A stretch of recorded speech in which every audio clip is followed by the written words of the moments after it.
गेली 2 दिवस म्हणजे आपण आपल्या शिबिराची जी सुरुवात आहे ती 3 तारखेला केलेली आहे आणि या शिबिरामध्ये आपण संबोधी सुत्त हे अंगुत्तर निकायातील जो 9वा निपात आहे त्यामधील सुत्ताचा अभ्यास करीत आहोत.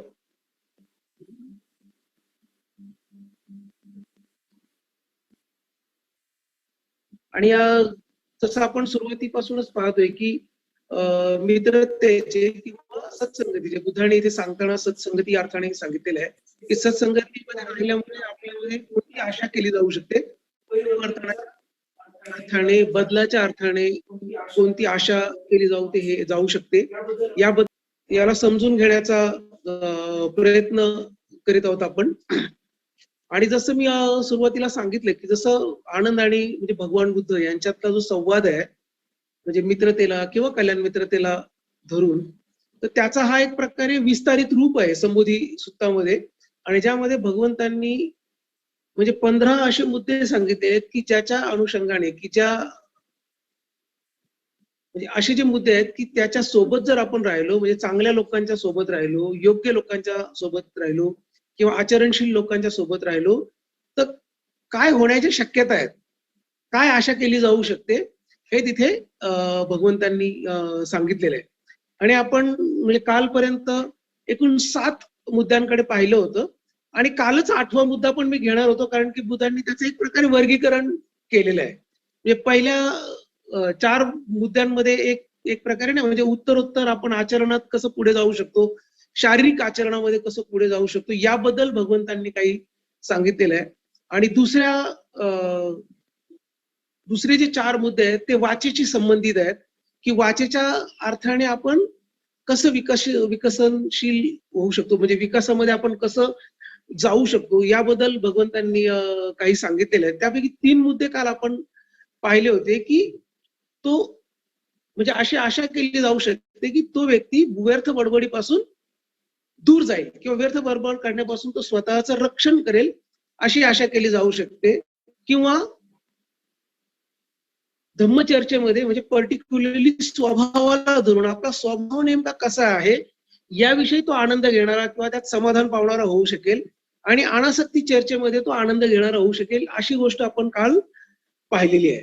आज आपण आणखीन थोडस पुढे म्हणजे त्यातला जो एक काल राहिलेला मुद्दा होता वाचेशी संबंधित आहे आणि तो आहे शील, समाधी, प्रज्ञा, विमुक्ती इत्यादी चर्चेमध्ये आनंद घेणारा होऊ शकतो. म्हणजे अशी आशा केली जाऊ शकते की तो शील, समाधी, प्रज्ञा, विमुक्ती इत्यादी चर्चेत आनंद घेणारा होऊ शकेल.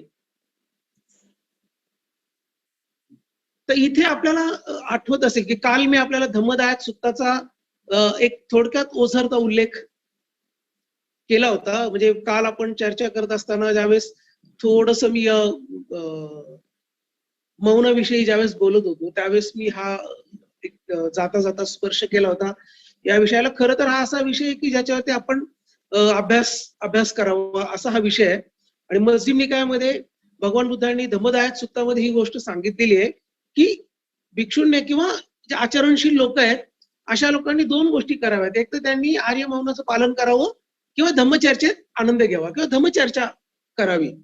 म्हणजे उगाच इकडच्या तिकडच्या गप्पा मारण्यापेक्षा इकडचे तिकडचे विषय घेऊन चर्चा करण्यापेक्षा त्यांनी ज्याच्यामुळे आपल्याला उपयोग होईल, ज्याच्यामुळे आपल्याला काहीतरी फायदा होईल, लाभ होईल अशा चर्चेमध्ये त्यांनी सहभागी व्हावं, ती चर्चा करावी. आपण जसं आपण महामंगल सूत्रामध्ये बघतो ना, कालेन धम्म साकच्छा, तर ते आहे म्हणजे ती जी आहे म्हणजे वेळोवेळी धम्मचर्चा आपण केली पाहिजे की ती धम्मचर्चा आहे आपल्याला शांततेकडे घेऊन जाते, आपल्या चित्ताच्या विकासाकडे ती गोष्ट घेऊन जाते अशाबद्दल बुद्धांनी सांगितलेलं. आणि ज्यावेळेस आपण चांगल्या लोकांच्या सहवासात राहतो अशी लोक, आता ही जी चांगली लोक पर्टिक्युलरली या एरियात असं आपण म्हणू शकतो की जिथे विहार आहे किंवा जिथे शिबिरासारखी परिस्थिती आहे, अशा परिस्थितीमध्ये सगळी लोक आता आपण जसं समजा आता हे शिबिर आहे आपलं, म्हणजे पुन्हा काही तांत्रिक अडचणींमुळे आपल्याला ऑफलाईन येता आलं नाही. म्हणजे मॅक्सिमम लोकांना आता जवळपास 37-38 किंवा त्यांच्या सोबत बसलेली जी इतर लोक आहेत हे जर सगळे आपण ऑफलाईन असतो तर सगळे ह्या हॉलमध्ये असतो आता आपण, आणि सकाळी आपल्या ज्या ऍक्टिव्हिटीज आहेत त्या 6ला सुरू झाल्या असत्या, आणि 6 वाजल्यापासून आपण एकत्रित ध्यान केलं असतं, एकत्रित सकाळचा नाश्ता केला असता, मग आपण इथे प्रवचनाला एकत्रित आलो असतो, धम्मचर्चा आपण गटचर्चा झाली असती, दुपारचं जेवण एकत्रित केलं असतं, मग परत चहा घेतला असता, संपर्क सराव केला असता, परत एखादं ध्यान केलं असतं, सायंकाळी फार सुंदर पूजा आणि सुंदरशी प्रवचनं झाली असती. आम्ही खरं तर खूप चांगले विषय निवडलेले होते यासाठी प्रवचनाचे, आणि ह्या सगळ्यापासून आपण मुकलो एक प्रकारे, नाही काय. तर ज्यावेळेस आपण चांगल्या लोकांच्या सहवासात राहतो अशा वेळेस एक असं माहोल तयार होतं, एक वातावरण तयार होतं, ज्या वातावरणामध्ये निव्वळ धम्म आणि धम्म असतो. तिथे तिथे शील, समाधी, प्रज्ञा, विमुक्ती इत्यादी बद्दल बोललं जातं, आणि ते जे बोलणं आहे ना, त्या बोलण्याचा आपल्यावर परिणाम होतो. आताही आपले काही म्हणजे भगिनी आहेत की ज्या इथे येताना सकाळी नाश्ता घेऊन म्हणजे दुपारचा डबा घेऊन येतात, म्हणजे विश्रांती ताई आहेत, आणखीन काही लोक डबा घेऊन येतात, आणि हे कार्यक्रम संपला आपल्याला की एकत्रित छान जेवण करायला बसत मस्तपैकी, आणि जेवण करताना ते चर्चा करतात काहीतरी, आज आपलं काय झालं, आपण गटामध्ये काय चर्चा केली वगैरे वगैरे, नाही. तर याचा एक मोठा फायदा असतो, म्हणजे ज्यावेळेस आपण चांगल्या लोकांच्या सहवासात राहतो त्यावेळेस आपण निव्वळ त्याच गोष्टीबद्दल बोलतो जी गोष्ट आपल्या विकासाला हातभार लावते. म्हणजे इतर गप्पा तिथे चाललेल्या नसतात. तेच जर समजा आपण चौकात म्हणजे अगदी म्हणजे कट्टा ज्याला म्हणतात ना, म्हणजे दूरदर्शनवर पण एक प्रोग्राम असतो, कोणता तरी कट्टा म्हणतात त्याला. कोणता कट्टा आहे? हां, तर त्या कट्ट्यावर आपण बघतो काहीतरी चर्चा चाललेल्या असतात. कॉलेजचे पण कट्टे असतात ना, म्हणजे तरुणीचे कट्टे असतात.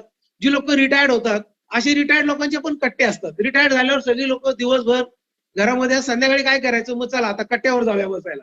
आणि मग तिथे येतात सगळी 4 चौघं जमा होतात, आणि मग आपल्याला माहिती आहे त्यांच्या चर्चा कुठल्या प्रकारच्या असतात. त्या नाही, ते इकडच्या तिकडच्या राजकारणाच्या चर्चा करतील, समाजात कुठे काय चाललंय याच्याबद्दल चर्चा करतील, ह्याने असं का वागलं त्याच्याबद्दल चर्चा करतील. पण मी कसा वागतो ह्याच्याबद्दल कुणी चर्चा करत नाही. त्यांना त्याला घेणं पण नसतं, की मी काय वागतोय, माझ्यामुळे कुणाला काहीतरी त्रास होतोय का, म्हणजे माझा व्यवहार कसा आहे याच्याकडे कुणी जात नाही. पण ज्यावेळेस आपण चांगल्या लोकांच्या सहवासात राहतो, जी लोक आचरणशील आहे, जे परिणामकारकपणे जीवन जगण्याचा प्रयत्न करतात, अशा लोकांच्या सहवासात राहतो, त्यावेळेस ते शीलाबद्दल बोलतात. स्वतःचं शील त्यांचं कसं चाललेलं आहे. मग ते पंचशील असू शकतात, ते अष्टशील असू शकतात, किंवा ते दसशील असू शकतात. जी लोक म्हणजे आता इथे आपण बघतो नाही का, म्हणजे जर मला माहिती आहे की हा आपला जनरल शिबिर आहे, तरी पण आपल्याला सगळ्यांना अलीकडे ना म्हणजे चॅप्टर विषयी आपण नेहमी ऐकतो. सगळ्यांना माहिती आहे की आता आज हे आम्ही ह्या अमुक अमुक केंद्रामध्ये, ह्या केंद्रातल्या धर्मचाऱ्यांचं चॅप्टर आहे आज, किंवा हे मित्र आहेत ज्यांनी धर्मचारीसाठी विनंती केलेली अशा मित्रांचं चॅप्टर आहे, म्हणजे संघकुल आहे त्यांचं. त्या कुलामध्ये ती लोक एकत्रित येत आहेत आणि स्वतःबद्दल बोलतात की काय चाललंय बाबा आपलं. आज सकाळी मी ध्यान लीड करत होतो, म्हणजे अगदी अचानकपणे माझ्याकडे खरं तर जबाबदारी आली आणि मला एका भगिनीने विचारले की आपण ध्यानकुल आहे का आपल्याकडे, मला तुमच्या ध्यानकुलामध्ये त्या किंवा त्या गटामध्ये मला यायला आवडेल. म्हटलं हे शिबिर जनरल असल्यामुळे आपण काही ध्यानावर चर्चा करायला एकत्रित येणार नाही ताई, पण आपण फोनवरती बोलू शकतो. तर महत्वाचं, अशी लोक ज्यावेळेस एकत्रित येतात त्यावेळेस एकमेकांच्या अडचणी शेअर करतो आपण. त्यात आपण बघतो की शील आचरण करताना काहीतरी प्रॉब्लेम आहे, म्हणावं तसं होत नाही, आणि मग आपण कुणाशी शेअर करणार ना, कुणाशी बोलणार त्या संदर्भात. तर जी लोक तशा प्रकारचं जीवन जगतात तशांबरोबर बोलू शकतो. ध्यान करायला आपल्याला सगळ्यांना माहिती आहे की आता 5 मिनिट आपण इथे ध्यानाला बसलो होतो, आणि ध्यानात काय चाललेलं आपल्याला माहिती आहे. 5 मिनिटात आपलं मन कसं भरकटायला सुरुवात करतं, आणि काहीतरी वाटतं की आता काल काहीतरी झालं होतं, किंवा आता काय होणार आहे, किंवा आणखीन काहीतरी येताना काहीतरी झालेलं आहे, इथून गेल्यानंतर काहीतरी करायचंय वगैरे वगैरे. खूप सारे विषय असतात, आणि मग प्रश्न पडतो आपल्याला, रे हे चांगलं कसं होईल, अधिक परिणामकारक कसं होईल. मग कुणाशी बोलू शकतो आपण, तर अशाच लोकांशी आपण बोलू शकतो जी लोक तशा प्रकारचं जीवन जगतायत. आणि मग ते सेम प्रज्ञेबद्दल आहे आणि विमुक्तीबद्दल पण आहे. विमुक्ती हा मुद्दा खूपच महत्वाचा आहे. इथे खरं बघायला गेलं तर याच्याबद्दल खूप काही सांगितलं जाऊ शकतं. म्हणजे आपलं मानवी जे जीवन आहे, या मानवी जीवनाचा उद्देशच मुळात विमुक्ती आहे. म्हणजे आपण हळूहळू आपली जी बंधनं आहेत त्या बंधनांवर कार्य करून पुढे पुढे जात राहिलं पाहिजे. पुन्हा तो जो मुद्दा आहे, म्हणजे परवाच्या दिवशी ज्याच्याकडे मी सुरुवात केली होती, पुन्हा तोच मुद्दा आहे की बाबासाहेबांनी मोठ्या विचारांती आपल्याला बुद्धाचा धम्म दिलेला आहे. आणि जर समजा बाबासाहेबांनी दुसरं काहीतरी केलं असतं, दुसरा कुठला तरी धर्म दिला असता, किंवा ते निधर्मी राहिले असते तर काय झालं असतं याची हे चिंता हे काय होतात आपण विचार पण करू शकत नाही की काय झालं असतं. पण बाबासाहेबांनी आपल्याला बुद्धाचा धम्म याच्यासाठी दिलं की आपण हळूहळू म्हणजे हे जे आपलं मानवी जीवन आहे ह्या मानवी जीवनाला काहीतरी अर्थ प्राप्त करून दिला पाहिजे आपण. मानवी जीवन आपलं असंच वाया जाऊ देता कामा नये आपण. म्हणजे काल बघा म्हणजे आता दिवाळीचं वातावरण आहे आणि काल मी धर्मचारी संघवंश यांच्या घरी मला भोजनाचं निमंत्रण होतं. आम्ही तिकडे गेलो होतो आणि मग फटाकडे वाजायला सुरुवात झाली. आणि मला आश्चर्य वाटलं की इकडे आपल्या भीमनगरमध्ये सगळे फटाकडे वाटतात. नावच भीमनगर आहे. मला काय चाललंय काय नाही काय. आणि असे आजूबाजूला खूप नगर असू शकतात. सिद्धार्थ नगर असू शकतं, पंचशील नगर असू शकतं, संबोधी नगर पण आहे अक्षरशः. म्हणजे नावं ठेवायला आपण काय पण ठेवतो बिंदास. म्हणजे खरं बघायला गेलं तर हा एक परत नाव ठेवण्याचा विषय आहे. मला नाव ठेवायचं नाही म्हणजे परत चर्चेचा विषय आहे की नावं ठेवता आपण खूप वेगवेगळ्या प्रकारची नावं ठेवतो आपण. पण जे करायचंय खरंच जे करायचंय ज्याच्याशी आपला ऍक्च्युअल संबंध आहे ते आपण करण्यापासून विलग होतो, लांब होतो. पण ज्यावेळेस आपण चांगल्या लोकांच्या सहवासात राहतो, जी लोक आचरणशील आहेत अशा लोकांच्या सहवासात राहतो, त्यावेळेस मात्र आपण शिलाबद्दल, समाधीबद्दल, प्रज्ञेबद्दल किंवा विमुक्तीबद्दल किंवा असेच जे विषय जे आपल्याला एक मानव म्हणून विकासाला मदत करतात अशा विषयी आपण चर्चा करतो. अशा विषयी आपण बोलत असतो आणि ते बोलत असल्यामुळे अशी आशा केली जाऊ शकते की आपल्या जीवनात पण शील, समाधी, प्रज्ञा आणि विमुक्तीचं काही ना काही होऊ शकतं. म्हणजे त्याला पालवी फुटू शकते किंवा त्याला अंकुर फुटू शकतात. आपण पण गांभीर्याने विचार करू शकतो की माझं शील कसं आहे. मग ते काया, वाचा आणि मन याला धरून आहे. म्हणजे कायिक शीलं माझी कशी आहे, वाचिक शीलं माझी कशी आहेत आणि मानसिक शीलं माझी कशी आहेत याच्याबद्दल आपण तिथे बोलायला लागतो. ज्यावेळेस आपलं ताळतंत्र सुटतं, कुठल्याही कारणानिमित्त आपलं ताळतंत्र सुटू शकतं. म्हणजे माणूस म्हणून ते सहज आहे, सोपं आहे. कारण की आपण संस्कारांचा बंडल आहोत. एक खूप सारे संस्कारांचा बंडल आहे. आणि त्याला आपण काम करायला निघालेलो. त्या बंडलावर काम करायला निघालो. ते ते जे बंडल आहे ते म्हणजे कसं ते त्याचं विघटन कसं होईल, ते विस्कळीत कसं होईल याच्यासाठी आपण काम करायला निघालेलो आहे. परंतु सुरुवातीला शक्य होत नाही. म्हणजे आपल्याला पटकन राग येतो कशाचा तरी, पटकन आपण काहीतरी रिएक्शन द्यायला सुरुवात करतो. पण आपल्या लक्षात येते की अरे गडबड झाली. हे असं नाही व्हायला पाहिजे होतं. असं आपल्याला वाटायला लागतं आणि ते केव्हा वाटतं ज्यावेळेस आपण चांगल्या लोकांच्या सहवासात राहतो. चांगली लोक जसं जगतात ते जगण्यातून आपल्याला प्रेरणा मिळते की असं मी सुद्धा जगलं पाहिजे. म्हणून अशी आशा केली जाऊ शकते की अशी माणसं तशा प्रकारे वागायला सुरुवात करतील आणि मग आपल्या जीवनामध्ये पण ही गोष्ट यायला सुरुवात होईल. तर मी आपल्याला म्हणजे चर्चेसाठी हा मुद्दा असेल किंवा चिंतनासाठी मुद्दा असेल की ज्यावेळेस आपण चांगल्या लोकांच्या सहवासात आहोत, आपण असं म्हणतो की आपण चांगल्या लोकांच्या सहवासामध्ये, तर मग आपल्या शिलाचरणामध्ये काही फायदा झालेला आहे का किंवा शिलाचरण आपलं उत्तरोत्तर विकसित होऊ लागलेलं आहे काय याच्याबद्दल आपण चिंतन करायचंय. समाधी म्हणजे आपण ध्यानाबद्दल बोलू आता प्राथमिक पातळीवरती की आपलं जे ध्यान आहे, जे आनापानसती किंवा मेत्ता भावनेचं ध्यान आपण करतोय त्या ध्यानामध्ये काही परिणामकारकता यायला लागलेली आहे का, लक्षात येते का आपलं. आणि जरी समजा आता काही लोक अशी असू शकतात इथे की जे प्रथमच ध्यान करतायत, तर माझी त्या लोकांना विनंती असेल की आपल्या अवतीभोवती अशी लोक आहेत की ज्यांना तुम्ही शोधू शकता, ज्यांच्याबरोबर चर्चा करू शकता आणि आपल्या ध्यानामधल्या ज्या अडचणी आहेत त्या अडचणींबद्दल चर्चा करू शकता. जर भविष्यामध्ये कोरोनाचा जो संसर्ग आहे तो जर अगदी कमजोर झाला, निघून गेला, तर परत एकदा आपली शिबिरं सुरू होतील आपल्या शिबिर केंद्रांवरती. मग मला अशा सगळ्यांना विनंती करावीशी वाटते की त्यांनी मग ध्यान शिबिरासारख्या परिस्थितीमध्ये जाऊन स्वतःच्या ध्यानाला पाहावं की आपण काय करतोय नेमकं. कारण की ध्यान हा आपल्या बदलाशी त्याचा डायरेक्ट संबंध आहे. सरळ सरळ आपल्या बदलाशी त्याचा संबंध आहे. आणि त्यानंतर प्रज्ञा आहे. म्हणजे प्रज्ञा आपण खूप मोठ्या अर्थाने मला असं वाटतं की प्रज्ञेकडे बघू नये आता या घडीला आपण. पण एक साधारण शहाणपण ज्याला म्हणतो आपण किंवा ज्याला मॅनर्स किंवा एटिकेट्स इंग्रजीमध्ये म्हणतात, तशा अर्थाने पण आपण बघू शकतो की आपण त्या दिशेने आपल्यामध्ये काही परिवर्तन व्हायला लागलेली आहे काय, आपण काय बदल घडवून येतोय का. आणि विमुक्ती म्हणजे परत पहिल्या आधीच्या जे आपण चर्चा केली होती 2 नंबर याच्यावरती, की आपले जे स्वभाव आहेत त्या स्वभावांना ओळखून आपण त्याच्यावरती काम करायला सुरुवात केलेली आहे का. कारण छोट्या छोट्या विमुक्ती असतात, एकदम मोठी विमुक्ती आपल्याला भेटणार नाही, एकदम सर्व बंधनातून मुक्ती आपल्याला भेटणार नाही.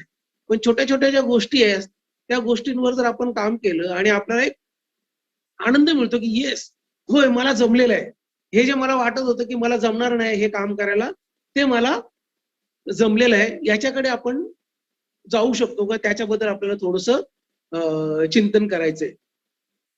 त्यानंतर आता आपण पुढच्या 4 मुद्द्यांकडे वळणार आहोत. जमलं तर त्या 4 मुद्द्यांना कव्हर करेल, नाही तर पुन्हा 2 किंवा 3 मुद्दे घेईल आणि ह्याचा संबंध आहे ना कर्माशी आहे.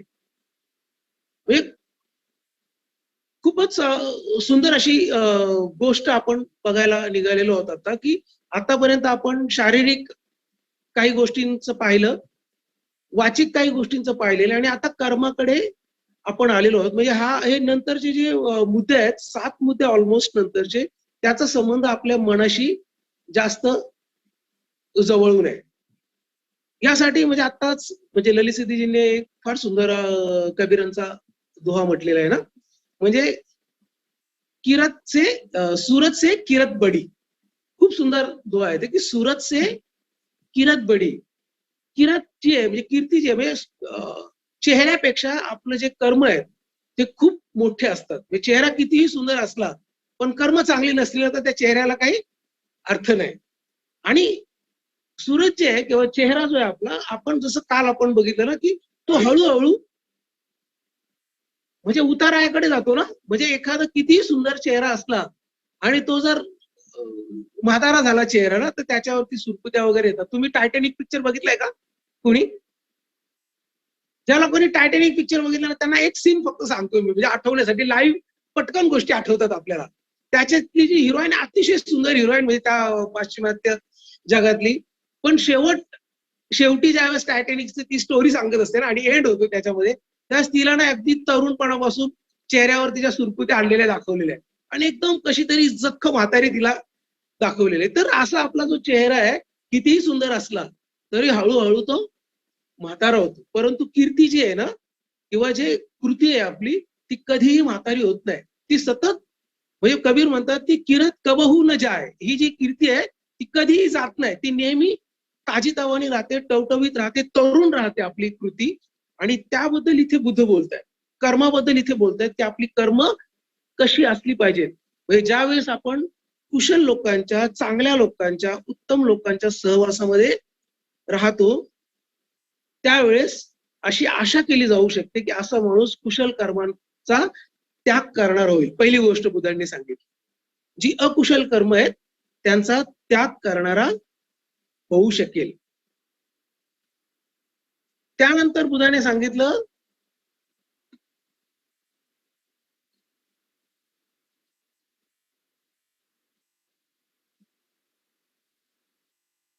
की कुशल कर्माच्या अभ्यासाप्रती दृढ असणारा होऊ शकतो. त्यानंतर सद्धम्माच्या आचरणात पराक्रम करणारा होऊ शकतो आणि शेवटी सांगितले की सातत्याने प्रयत्न करणारा होऊ शकतो.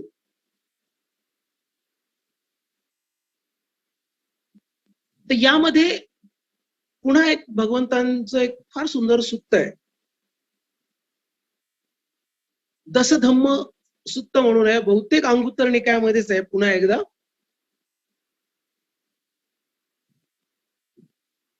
यामध्ये म्हणजे बुद्धांनी म्हणजे छोट्याशाच गाथेमध्ये धम्म सांगितले. दसधम्म सूक्त म्हणून आहे आणि त्याचा कर्माशी खूप जवळचा संबंध आहे. यामध्ये बुद्ध काय म्हणतात की कर्म ही मेरा दायाद है,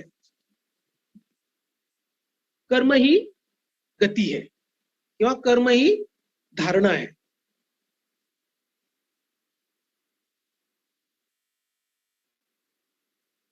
मैं कर्म का फल भोगने वाला हूं.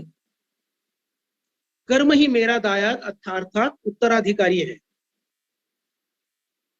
कर्म ही धारणा है. कर्म के अनुसार ही मेरा जन्म निश्चित होगा. कर्म ही मेरा भाई है. कर्म ही मेरा शरण है. मैं जो अच्छा या बुरा कर्म करूंगा उसका उत्तराधिकारी मैं ही होऊंगा. दसधम्म सूक्तामध्ये लांबलचक आहे. लांबलचक सांगू शकतो. खरं तर याच्यावरच अभ्यास होऊ शकतो आपला. असं हे सुत्त आहे, दसधम्म सुत्त. पुन्हा उपजयाती सुत्त एक आहे, त्यामध्ये पण बुद्धांनी 5 गोष्टी सांगितल्यात नेहमी आपल्याला चिंतन करण्यासाठी. ज्यामध्ये 5वी गोष्ट त्यांनी कर्म सांगितलेली आहे. म्हणजे सामान्य माणसांनी 5 गोष्टीचं सातत्याने चिंतन करावं असं बुद्ध म्हणतात. आणि यामध्ये त्यांनी सांगितलं की म्हणजे 4 गोष्टी आहेत ज्या सहज ओघाने म्हणून सांगतो. खरं तर आपण त्याच्यावर चिंतन केलं पाहिजे, खरं तर ध्यान केलं पाहिजे आपण त्यावरती. पहिली गोष्ट त्यामध्ये बुद्ध म्हणतात की आपल्यापैकी प्रत्येक जण जो जन्माला आलेला जीव आहे, त्यापैकी प्रत्येक जण हा एक ना एक दिवस आजारी पडणार आहे. आणि आता आजाराचा आपण सगळ्यांनी बघितलं की कोरोनाने एवढा हाहाकार केला, एवढा धुमाकूळ घातला की मागच्या वर्षी आपले कितीतरी जवळची लोक आपल्याला सोडून निघून गेले. एवढं त्याने हाहाकार घातला होता. तर आपल्यापैकी प्रत्येक जण हा आजारी होऊ शकतो, याच्यापासून आपली सुटका नाही. काही करू शकत नाही आपण. आजारी होणार म्हणजे कित्येक आपण लोक बघितलेले आहेत की असं म्हणतात मी आतापर्यंत एक पण गोळी खाल्लेली नाही, पण असा आजार येतो की गोळ्यांचा डबा घेऊन फिरावं लागतं, त्याशिवाय जगू शकत नाही. अशी कितीतरी लोक आपण आपल्या अवतीभोवती पाहतो. दुसरी गोष्ट बुद्धाने सांगितली की आपल्यापैकी प्रत्येक जण हा म्हातारा होणार आहे. प्रत्येक जण म्हणजे काही त्याला उपाय आहे. जर का आपल्याला दीर्घायुष्य लाभलं तर आपण म्हातारे होणारच आहोत. काहीच पर्याय नाही, थांबू शकत नाही आपण म्हातारपणाला.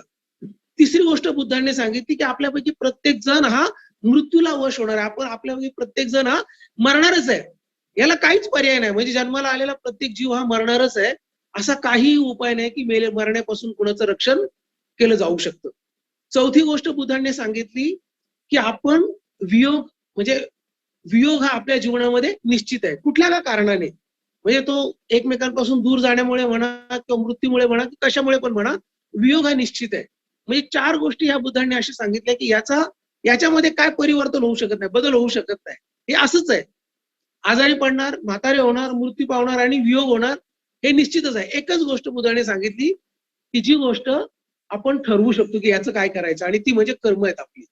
आणि याच्याबद्दल बुद्धांनी इथे पण सांगितलेले की कर्म जर आपण चांगल्या लोकांच्या संगतीमध्ये असू, जर आपल्या अवतीभोवती चांगली माणसं असतील, योग्य माणसं असतील, आचरणशील माणसं असतील, तर आपल्या बाबतीमध्ये आशा केली जाऊ शकते की आपली कर्म ही योग्य दिशेने जातील.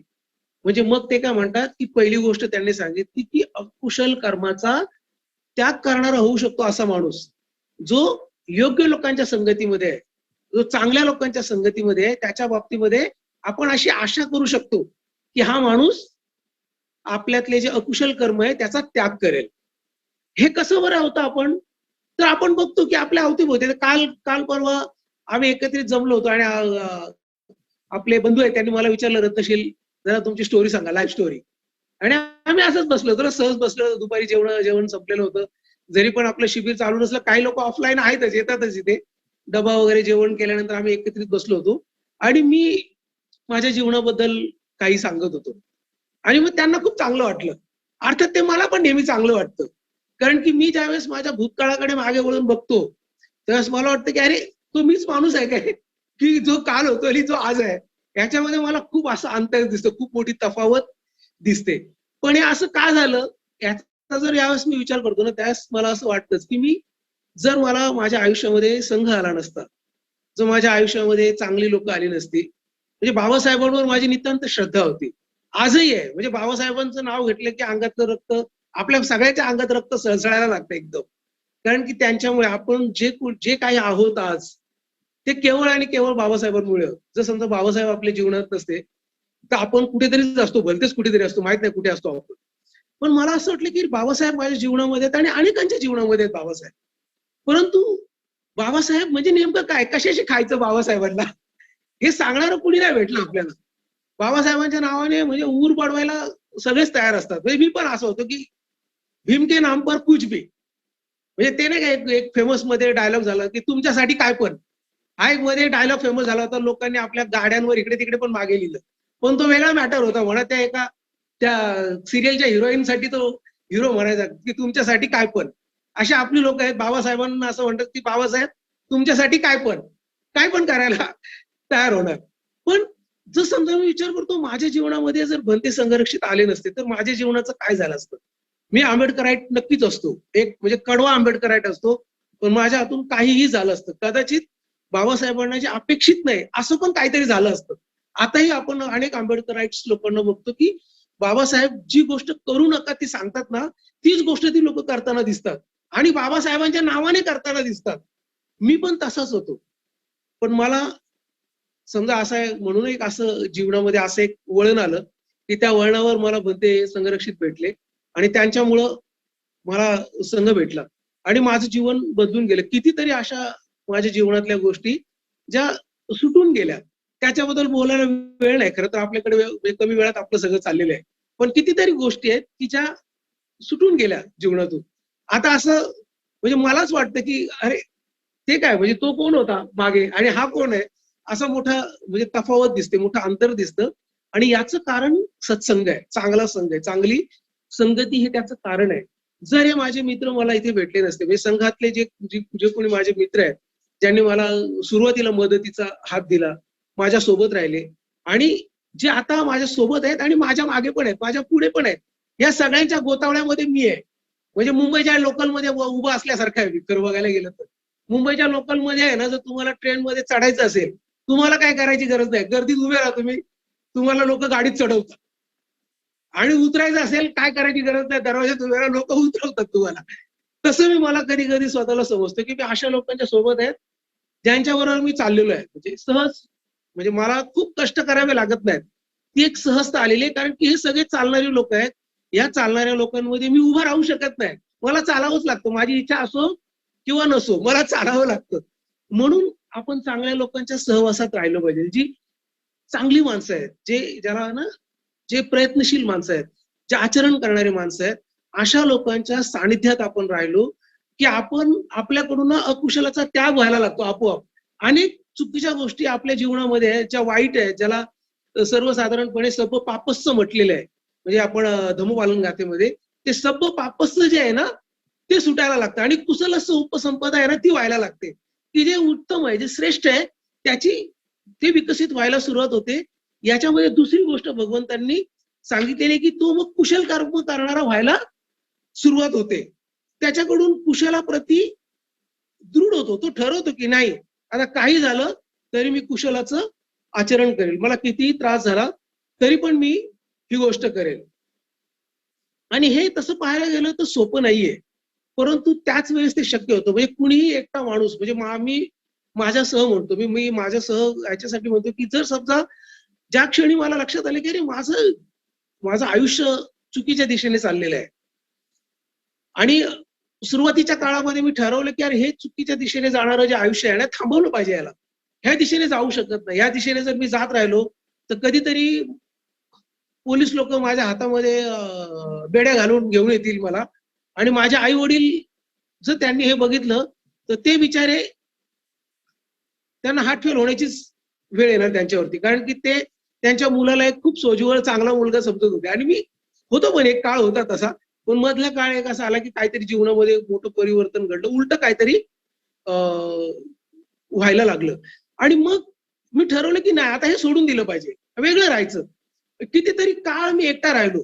म्हणजे अगदी 5-7 वर्ष अशी होती, की मी कुणाशीच संवाद करायचा नाही. एकदम एकलकोंडा झाल्यासारखं झालं होतं. कारण मला वाटलं, की मी कुणाबरोबर गेलं तर माझ्या त्या गोष्टी परत एकदा सुरू होतील, परत एकदा वर येतील आणि मला त्याच्याकडे जायचं नाही. तो रस्ता मला आता निवडायचा नाही. बस झालं. मी जेवढं केलं तेवढं खूप झालं. याच्या पुढे मला काही करायचं नाही. मी आता माझ्या स्वतःबरोबर राहिलं पाहिजे. मग खूप वेळ वाचनात घालायचा, खूप वेळ दिवसभर सकाळपासून संध्याकाळी उशिरापर्यंत लायब्ररीमध्ये वेळ घालवायचा. पुस्तकाशी दोस्ती केल्यासारखं केलं होतं मी. म्हणजे सकाळी 8:30ला लायब्ररीमध्ये जायचं, दुपारी जेवणापर्यंत लायब्ररीत असायचं. 12:30च्या आसपास लायब्ररी संपायची आणि मग घरी यायचं, जेवण करायचं, परत लायब्ररीत जायचं आणि लायब्ररी संपेपर्यंत तिथेच बसायचं. मग ते लायब्ररीचे जे लोकं होती ती मला येऊन सांगायची, की चला आता लायब्ररी बंद करायची वेळ झालेली आहे. पण मी बघितलं, की त्या माझ्या एकटेपणामध्ये आहे ना, माझ्यात फार काही चाललेलं नव्हतं. म्हणजे बदलाच्या अर्थाने असं काही नव्हतं. म्हणजे मला कळत नव्हतं, की मी उभा आहे की चालतोय हे मला काही कळायला मार्ग नव्हता. परंतु ज्यावेळेस मी संघाच्या संपर्कामध्ये आलो, खूप वेगवेगळ्या प्रकारचे मित्र भेटले आणि मला हळू एक विश्वास यायला लागला, की हो, मला पण जमेल. मला पण करता येईल. आणि मग मी माझ्याशी स्वतःशी निश्चय केला. दृढ ठरवलं मनामध्ये, की आता काहीही झालं, तर हेच करायचंय. एकच प्रसंग असा जीवनामध्ये आला, की माझ्या हातून परत काहीतरी झालं असतं. म्हणजे तो प्रसंग तुम्हाला सांगितलाच पाहिजे मी. असं होतं, की त्यावेळेस मी भाज्याला राहायला होतो. आणि भाज्याचं जे आपलं अष्टकोनी विहार आहे, त्याचं बांधकाम त्यावेळेस चालू होतं. आणि त्या बांधकामाचं सुपरव्हिजन माझ्याकडे होतं. मी ते सगळं म्हणजे बरोबर चाललंय की नाही, कामं नीट होत आहेत की नाही हे पाहण्याचं माझ्याकडे होतं. आणि तिथे काम करणारी जी लोकं होती त्यापैकी एकाला वाटायचं कारण मी फार असा स्ट्रिक्ट होतो ना, हे असं हे इथून एवढं कारण मी त्या क्षेत्रामधून आलेलो ते काम केलेलं आहे. मला माहिती आहे की कोणत्या वेळेत किती काम झालं पाहिजे. याच्यासाठी माझं काहीतरी धडपड असायची आणि विहाराचं म्हणजे भंतेंच्या येण्याचं जवळ निश्चित झालेलं होतं. विहाराचं उद्घाटनाचं महिना जवळ निश्चित झालेला होता आणि तेवढ्या वेळात कामं उरकायची होती. आणि त्यातल्या एका कामगाराचा मुलगा तरुण पोरगा होता. त्याला असा राग आला माझा. तो म्हणाला, "साहब अब देखेगा नहीं, हाथ में कुल्हाड़ी है कि क्या? सीधा गर्दन तोड़ दूंगा." माझं ते जुनं जागं झालं ना एकदम. म्हणलं, "अरे, हा काय बोलतोय?" मी माझ्या हातामध्ये काय नव्हतं, पण मी बघतो मला आत्ता पण आठवतं ते कसं झालं होतं ते. मी अतिशय संथपणे त्याच्या दिशेने जायला सुरुवात केली. अतिशय संथ म्हणजे माझ्यातला जो एक होता ना तो जुना, तो एकदम असा परत संचारल्यासारखं बालगुटीवर बसल्यासारखा होता. म्हटलं आता याला काही सोडत नाही. हा मला कुऱ्हाडीची धमकी द्यायला लागला. काय मला कुऱ्हाडीची धमकी देतो. असं त्यावेळेस मला वाटलं एकदम. आणि आजूबाजूच्यांना समजलं अरे साहेबांचा अवतारच बदलला एकदम. कारण मी नेहमी वेगळा होतो. ती मूव्हमेंटच वेगळी होती. मी हळू अगदी पावलं टाकत त्याच्या दिशेने जायला लागलो. मला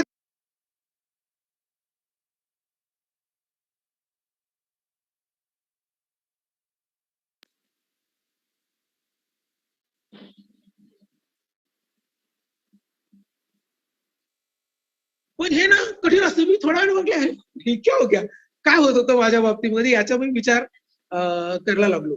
पण मी त्यावेळेस परत एकदा ठरवलं, की काही झालं इथून पुढे जर कुणी माझ्या मानेवरती जर घाव घातला ना, तर मी माझ्या जुन्या स्वभावात जाणार नाही. ते डेंजर आहे. म्हणजे माझ्या हातून एखाद्याचा सहजपणे काय पण होऊ शकतं. त्याच्या जीवाचं बरं वाईट होऊ शकतं आणि म्हणजे जे काही माझा भूतकाळ आहे, त्या भूतकाळाशी संबंधित ज्या काही गोष्टी आहेत, त्याच्यातून मी बाहेर असतोय. त्यावेळेसपासून ठरवलं. त्यानंतर असे खूप प्रसंग आले. काही-काही प्रसंग खूप अगदी लोकांना कळत नाही ना, म्हणजे आपण काय करतोय ते लोकांना कळत नाही. आपल्याला माहिती असतं, की आपण काय करतोय ते.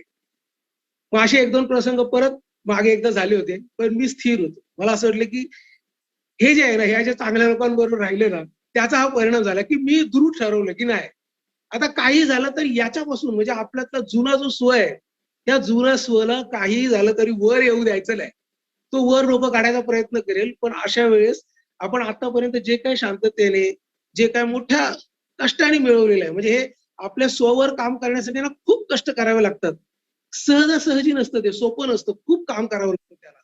म्हणजे त्या गोष्टी 4 वेळा डोकं वर काढतात आणि आपल्याला त्याला त्याचं डोकं ना म्हणजे परत एकदा मातीमध्ये घालावं लागतं किंवा बदलावं लागतं त्या स्वला आपल्या. आणि मला माहिती आहे, की मी गेल्या 30-35 वर्षामध्ये ना खूप मेहनत घेतलेली आहे त्याच्यासाठी. खूप माझ्या स्वभावावरती काम केलेलं आहे. खूप ठरवून काम केलेलं आहे.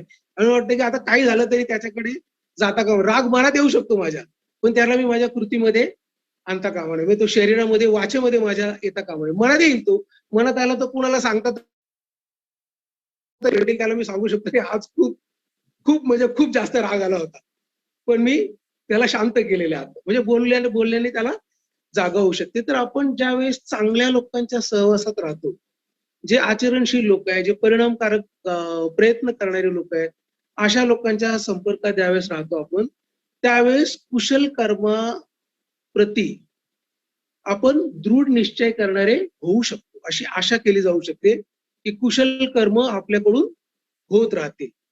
त्याचा जो अभ्यास आहे, तो अधिक परिणामकारक होईल, ही शक्यता निर्माण होते.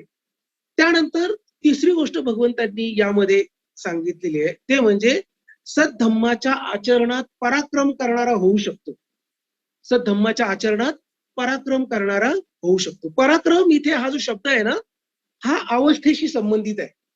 म्हणजे श्रोतापन्न, सकृदागामी, अनागामी अरहंत हे पराक्रम आहेत. म्हणजे आपल्यातल्या दोषांना पाहून, आपल्यातल्या बंधनांना पाहून त्यावर कार्य करणं. म्हणजे आपल्यातला शीलवर्त परामर्श, सत्काय दिठ्ठी आणि विचिकित्सा यावर कार्य करणं म्हणजे पराक्रम करणं आहे. आपल्याला माहिती आहे, की आपण स्वतःबद्दल आपल्या काही धारणा असतात. जी सत्काय दिठ्ठी असते ना, स्वतःबद्दल आपण काहीतरी ठरवतो की मी असा आहे. पण त्याच्यात बदल करण्यासाठी ना आपल्याला शक्ती लावावी लागते. शीलवत परामर्श पण आपल्याला माहिती आहे की आपण सगळं करतो. ध्यान जसं काल पण मी म्हटलं होतं, की आपण ध्यान करू शकतो, आपण अभ्यास करू शकतो, आपण मित्रांना भेटू शकतो वगैरे, वगैरे. सगळं ठीक-ठाक आहे. पण ते शीलवर्त परामर्शामध्ये चाललेलं आहे का हे ओळखता आलं पाहिजे. नाहीतर ध्यान पण शीलवर्त परामर्श होऊ शकतं. बसलोय आपण, कुणीतरी काहीतरी ध्यान लीड करते, ते आनापानसती असू शकते, मेता भावना असू शकते, की आणखीन कुठलं तरी ध्यान असू शकतं. ते ध्यान करतोय आपण, ते काहीतरी म्हणतायत, आपण त्याच्यानुसार चाललेलं आहे. करायचं ते केलं, उठलो आणि परत आपण जसे होतो तसेच आहोत. म्हणजे नर्मदेतला गोटा त्या शब्द त्याच्यातून आलेला आहे. म्हणजे नर्मदेमध्ये ना कितीतरी गोटे आहेत आणि पाणी त्याच्यावरनं वाहून जातं. ते पाणी वाहून गेलं थोड्या वेळाने ते सुके फडफडीत असतात. म्हणजे त्याच्यावर काही परिणाम होत नाही. म्हणजे तो ओला राहत नाही. तो तसाच सुका फडफडीत होतो. एकदा का पाणी निघून गेलं, सूर्य उगवला की ते परत जसे होते तसे असतात. पण जो कुशल म्हणजे चांगल्या लोकांच्या संपर्कात राहतो ना, तो माणूस तसा राहत नाही. त्याने तसं राहू नये. त्याने प्रयत्नशील राहिलं पाहिजे. त्याने पराक्रमी झालं पाहिजे.